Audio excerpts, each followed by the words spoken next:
and welcome to Multiple Shenanigans. With Jeanette Bird-Bradley and Lytisha Tunbridge. We are a fortnightly. We're a nightmare. A recurring nightmare. In the fortnightly. It's a fortnightly humorous look at life through the eyes of two MSs. Flawless. Flawless. Nobody would know. Nobody with pro to a T. So, Jeanette, how have you been? Well, it's been a funny week. Certainly has. Yeah, well, it has for the whole world, but yeah, definitely. So I think I've got my own body has sent me a warning system about my recent unhealthy habits. So I had been making cakes quite a lot. I remember telling you that I was getting a spherical cake mold. Yes, I was looking forward to seeing the images. Well, I should get them ready to show you, but I haven't done.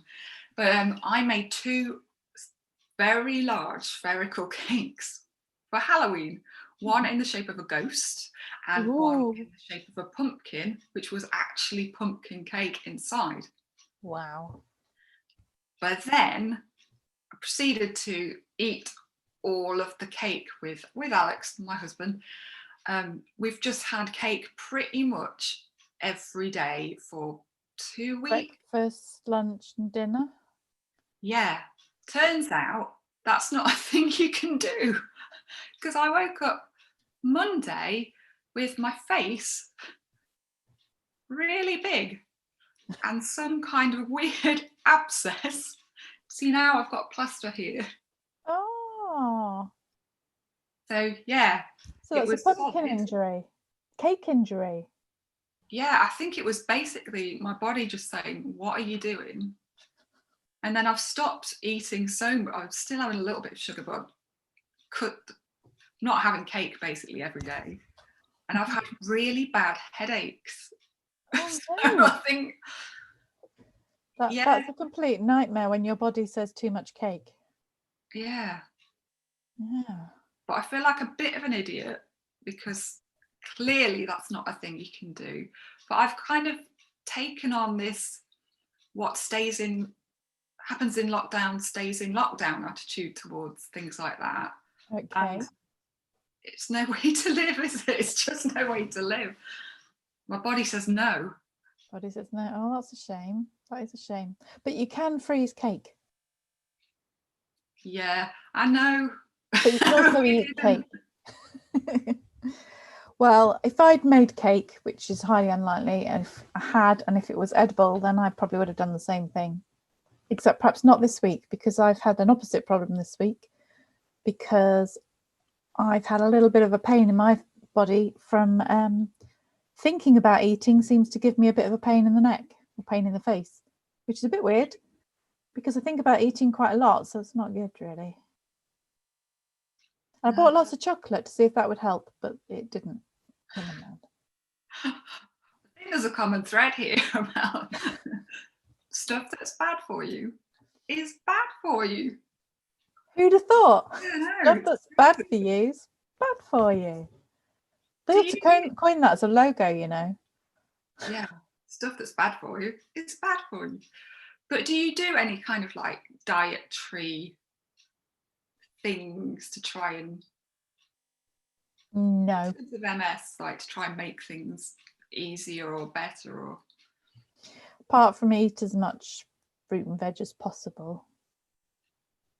Not really, no. Yeah. Do you? No. I kind of try and be quite healthy, apart from obviously now.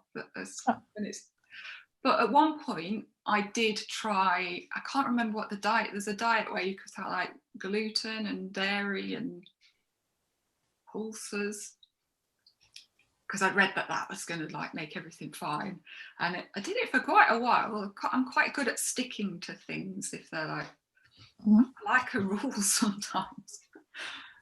I like a framework of how to behave. I respond quite well. Yeah, likes a rule. In so many other aspects of my life that is not true, but So I stuck to it pretty well. It made absolutely no difference to me. I continued. This was when I was having a lot of relapses, and I continued to have a lot of relapses. So I'm sure it works for some people, but it did not work for me. But yeah, I tried the wheat-free one for a while, quite a while. That didn't make any difference to me either. And the avoiding nightshade and tomato nightshade family, which is tomatoes and onions and peppers. Peppers, not potatoes. Anyway, that didn't work either. So I've just decided to just eat everything. But that's possibly not good either. Trial and error, eh? Trial and error. A bit like life, isn't it? Yeah. Trial and error. But my problem is I don't seem to really learn. Like I say, I know that eating cake every single day for 2 weeks is not a good thing to do. But it takes half my face to explode. It genuinely looks like The Godfather or something. You can see it a little bit still, but it was out here. Wow. Idiot. I've got antibiotics for it. So you had a round cake that made your face go round. Oh, yes, it did. Spherical cake tin face. No, not everybody during lockdown has suffered from that, but I bet there's more than one spherical cake tin. Oh, it's hard to say. Spherical cake tin face sufferer. It's a new syndrome, spherical cake tin face syndrome. It's very hard to say. Spherical cake tin face syndrome. It is very hard, isn't it? And I think maybe the spherical face makes it harder to say. But, I'll set up a support group or something. I think you should. Spherical cake tin face syndrome support group. Yeah. I've been bragging about my cake tin to my mates. Like, oh, you won't stop me now, I've got this. Ha. And yeah. Can you make spherical other things? Non-cakey things?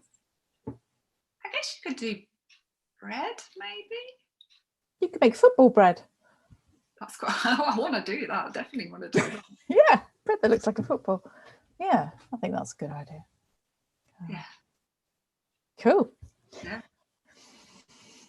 So we've had a face week. Yeah. Facing the week. Face week. Odd. Yeah. Yeah, because I'm not usually a face.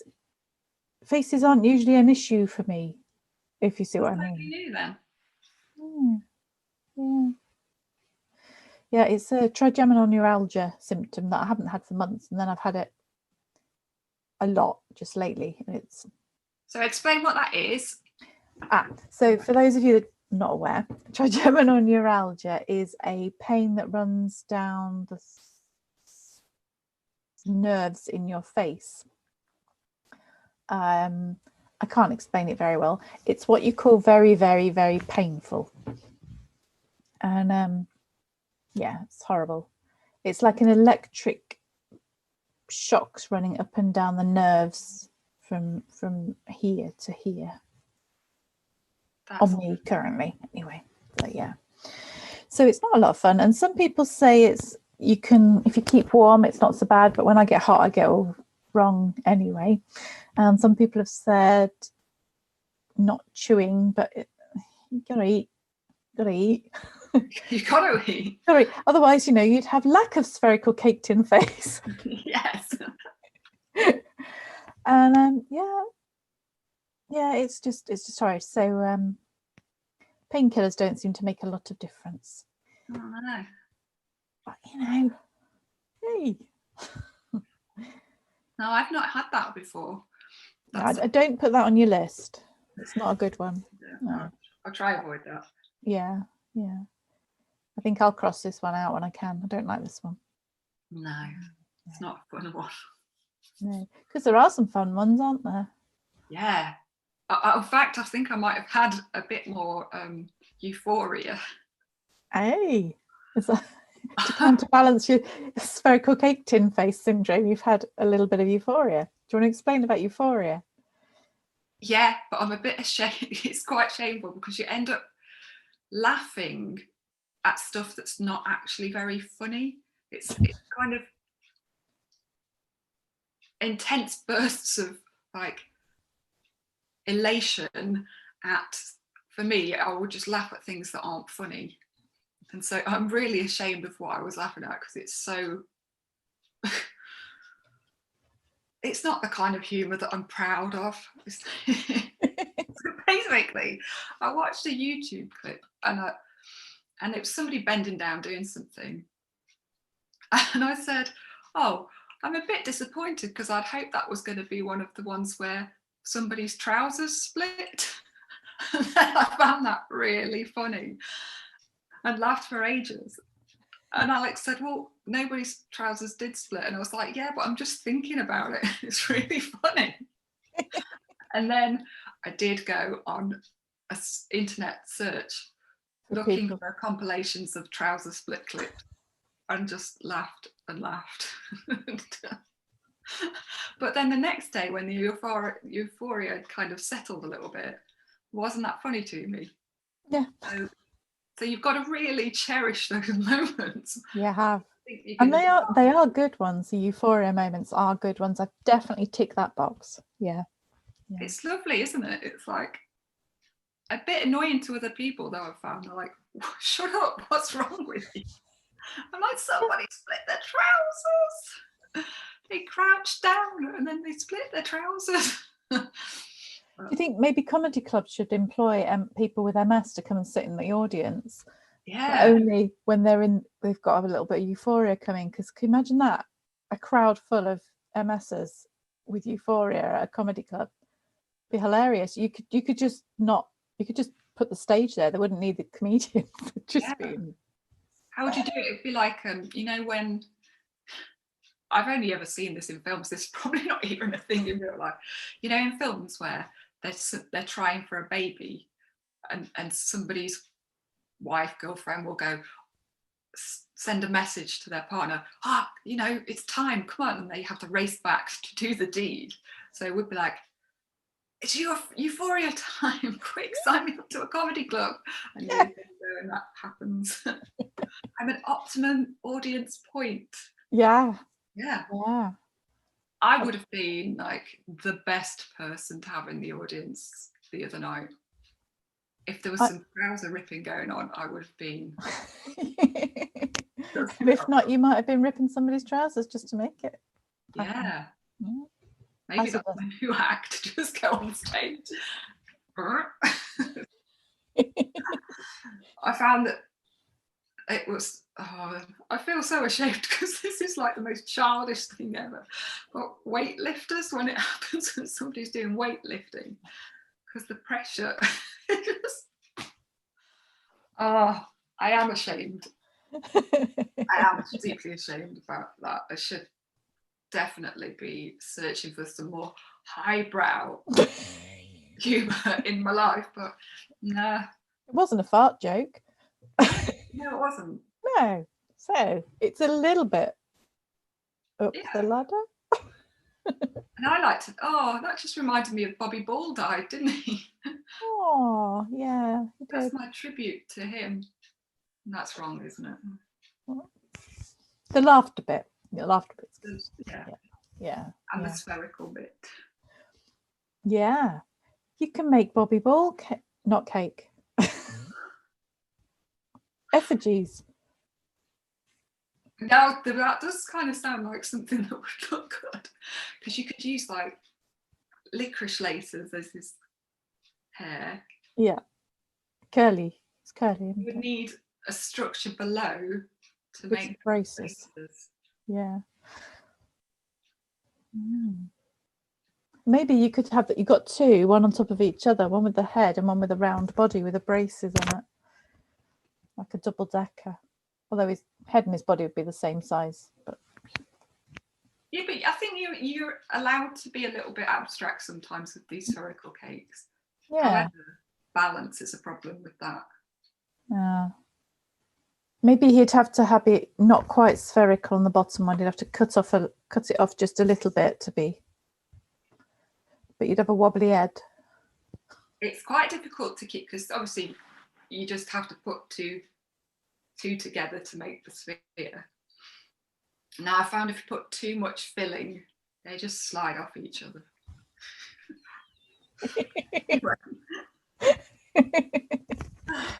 Brilliant, brilliant. Oh, I'm just taking. Have you been dressing up for radio this week? Yes. What is our theme this week? So Beige week. It's Beige week. It's not just Beige week, it's Beige Saucepans week, but we'll come on to that later. So how is your beige? Well, this is about as beige as I get. My trousers are quite beige. They are definitely beige trousers. That counts, definitely. Yeah. This is more cream. But I tried. You did. No offense, Lytisha, but on the yeah, I put my red score. I've got some beige gloves on, fingerless gloves, which are very handy indoors. You had those for a long time because. Yeah. No, I didn't mean to say that like your gloves look shit. I meant it because you were looking for some fingerless gloves. Oh. I couldn't find any. Some in the cupboard. Oh, I didn't look in the cupboard. Oh. Yeah, no, I've had them a while. They were a Christmas present, actually, from one of my friends. I did bring my beige cardigan with me. But if I put it on, then I'll pull my microphone off and you won't hear me. That's not good. No. Yeah, that's. But it's a proper cardie with pockets and everything. So like a beige thing should be. Yeah. Yeah. Functional. Yeah. You passed the beige test. Yes. I don't have any stories about the beige because it's just too beige, isn't it? It's like.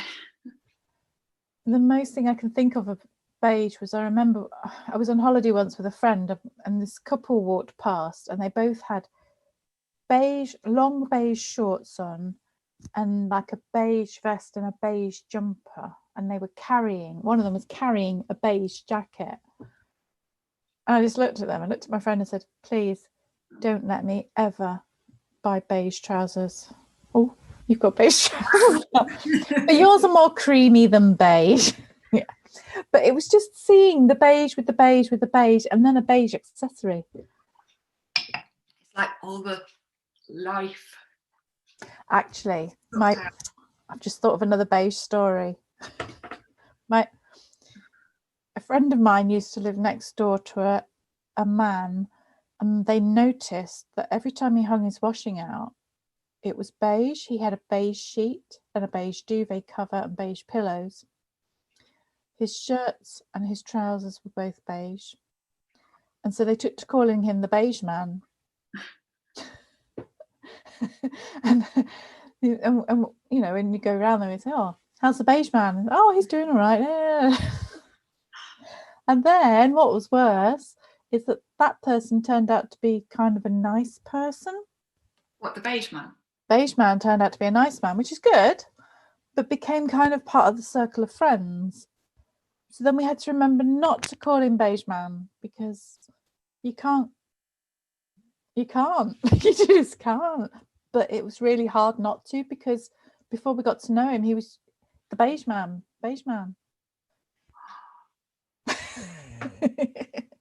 So that's awful when you kind of don't want to. There's a thing that stands between you and it's beige. I have got a confession though, and I saw him last summer and I hadn't seen him for several years. And we were getting on fine and he wasn't wearing beige. I told him. Told him he was Beige Man. Was he okay with that?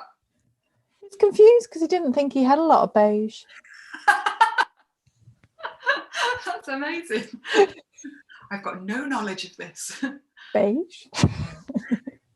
He really, really didn't. So I just sort of, oh, well, you know. He did. He had beige bedding and he had beige shirts and to deny it. It's just a beige denier. He was a beige denier. That's some messed up business. Yeah, beige deniers. the beige happens. You can't deny the beige. Some people just find it hard to accept, I think. Yeah. I mean, he needs to go to Beige Anonymous. yeah, but it's things you have to learn to live with, isn't it? I mean, we live with odd things happening to our bodies. They have odd colours in their wardrobe, and you know, you got to live with it. I bet he went to sleep that night thinking On his beige sheet, laying his head on his beige pillowcase. Oh, picks up the pillow. Oh, I'm Beige. so beige. What would it be? A beige revelation? Beige isolation. No. Beigeation. Beigeation? Yeah. Who knows? I've not seen him since. He's like, that's it. Might no longer be a friend of mine. Don't know. Anyway, yeah, that was my beige. Yeah. Oh, crikey. Yeah. So have you got a beige saucepan? Well, the inside of the saucepans are beige. Oh wow, that's impressive. Yeah. Outside are red. Best of both worlds. That is the best of both worlds. I've brought along today a beige bottomed red saucepan, but it's red on the inside. You're gobsmacked, aren't you? It's different, isn't it? Well, it was my mum's saucepan. It's like a soup saucepan. I don't use it, but I like it, so I've kept it. It's red, like red. I like red, but it has got a beige bottom. Well, ours are like some kind of what's the famous cast iron saucepans? Cruise. Yeah, Le Creuset. Yeah. Ours are like knockoff versions of them, and they actually came with the flat. So when we bought our flat, we didn't have much stuff because we were living on a boat, and so they said, "Do you want?" They were renting the flat out before, so they said, "Do you want all the stuff for just a little bit more money?" So we said, "Yeah, we haven't got anything really." So these saucepans came with it, and I've got to say they're pretty good. Saucepans came with the flat. That's quite impressive. We've been here like 13 years now, and they're going strong. That is definitely a good thing. So you lived on a boat before? Yeah, for 4 years. Yeah, 4 years. A narrowboat? A narrowboat, yeah. Cool. Tinker's Lean, it was called. There are 2 Tinker's Leans in Nottingham, apparently. Oh. Like a council boat. That's the thing. But okay. I hear ours was the original. Kings of Lean. And were you moored in Nottingham then? Yeah, Castle Marina. Luckily, we moved off just at the point of MS coming into my life. That might have been difficult. Yeah. Because there's numerous reasons why being on a boat would be difficult. Balance. Into it a bit. And it's hard work living on a boat.